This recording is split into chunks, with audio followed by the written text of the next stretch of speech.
it's me, GTO MMA. Okay, before anything, I just want to say that this is just for fun, nothing serious, all jokes. But with Dana White being so close with President Trump and the sport itself being so right wing, I wonder once we start sending out ground troops, they could send these guys out there maybe for good. Know what I mean? Some of them, like this one. Oh my god, bro. Charles What Johnson. the hell? Everyone that has this kind of haircut, just send him there. Everyone in Texas that has this haircut, bro, just send him there for good. What the hell? To be honest, I just want that haircut gone, bro. Also, send all the barbers that cut hair like this. They're also part of the problem. Like, why? Why would you do this, bro? What the fuck? It's not that I hate it. I just don't understand the mind of the people that do this to themselves. I mean, anything that I don't understand, I'm scared of. I'm afraid of that. All right. And also, in terms of MMA skills, those won't really matter in this current type of war. They're using drones, they're using missiles. So I don't know, bro. You won't use your grappling there. You won't use your striking there. All right. Don't tell me that they will strike and grapple in the war. That can happen, but it's very unlikely. So I won't be going deep on that. So let's move on. Yeah. Tony Ferguson, if they want to win, they would need a CTE demon out there. Alright? Someone with the fucking CTE just crazy. Look at this dude, bro. This picture should be his like banner for once it goes to war. Huh? Tony's the type of guy to not give up even if he's outnumbered, lost his firearm, lost an arm, plus he just found out they're sending a missile instead of backup. He won't give up, bro. He'll keep fighting. He'll keep going, bro. He doesn't care. Plus, and he hangs out with David Goggins, which is bad for his MMA career, but can be beneficial once he's in there. And I can see him being in the special forces type of deal, but not in a team, just solo, because he's too crazy for that. Yeah, definitely.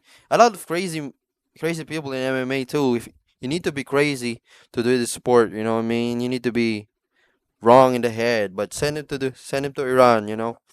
Send him there, bro. Okay, Drew Dober.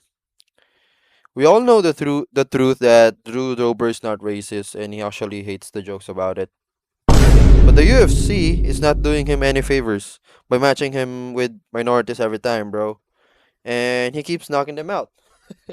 He's also not doing any favors for himself, man. But Drew Dober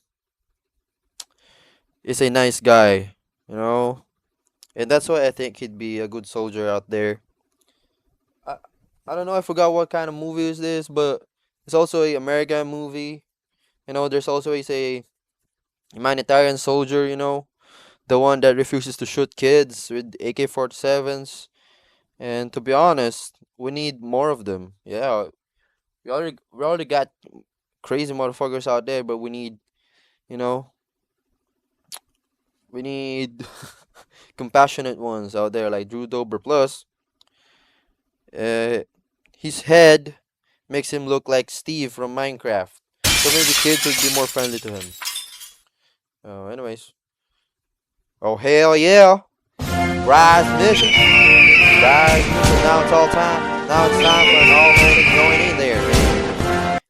I don't know if you watch his press conference, for his grappling match against Gene Silva, but he was talking about some killing some dogs, bro. Like he talking about he killed a lot of dogs in day's time, bro. And he said that he already put down a lot of dogs before, bro. Like that just means that he's ready, alright? He's ready, so just drop him down there. Drop him down there, He'll probably provide with his own gear, you know, with his own camo shorts. Fucking, I don't know, motherfuckers like these have ton of guns, so you'll probably save you guys some money, and he'll probably come back alive too, because he's crazier than a motherfucker, man. And if he gets captured, I'm sure he'll talk his captor. Is that what it's called? Captor's ear off, and they'll just let him go. You know, they're not trying to heal some bullshit about the Earth being flat or other redneck nonsense. You know. All right. So now for the last, and to be honest, the scariest one, Derek Lewis. All right. Oh, I'm gonna paint you a picture. Just imagine you're a 10-year-old Iranian kid from rural Iran and you see Derek Lewis. You know, imagine these mountains. You live in those mountains and you see this man. All right? Maybe he shows you his his UFC fights as well. Maybe some of his interviews. You don't understand shit. You just see a 6'3", 260 pound black dude knocking guys out. Man, you know, and if I see that, if I'm that kid, I'm running away. I don't care, bro. I'm a scared kid too. At that age, I run away from anything. Yeah, but overall, he's just scary and intimidating. So send his ass over there. You know, it's also time for him to retire and maybe pursue a career in the military. But to be honest, he don't look old. You know, if you look at him, you know, he don't look old. But he only look old once he fights. Yeah, because he gasses out at the second round, which might be a problem once they're marching in there. So don't make him march. Don't make him walk. So put him in a tank or Humvee, I guess. I don't know. Maybe hang out with David Goggins. You know, with Tony Ferguson. What the fuck am I saying? So, anyways, guys, that's all I have for you today. Like if you like the video, comment if you want to comment, subscribe if you want to.